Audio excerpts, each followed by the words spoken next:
Hello everyone, in this video I'm going to show you on how to cancel Google One subscription on Airtel. So I'll start with the step number 1, which is to open Google Play Store. So from here, you just have to tap on your profile icon in the top right corner, then select Payments and Subscription, followed by Subscription to see all your active subscriptions. Next step is locate the Google One subscription in your lists. So if it was purchased through Airtel, you will see Airtel listed in the billing method. So tap on the subscription to view its details and management options. Next step is tap on cancel subscription. So just have to follow the prompts and then Google will show you what you will lose and may offer alternatives.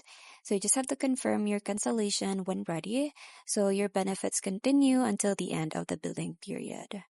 And next is you can also manage the subscription through the Airtel Thanks App.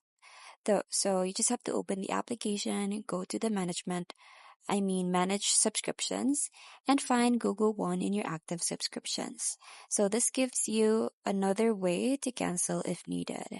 So lastly is your subscription is now canceled, so you still have access to Google One benefits until your current billing period ends. So no further charges will be made to your Airtel account. So that's pretty much it. I hope you find this video helpful. Thanks for watching, and I'll see you in my next one. Bye!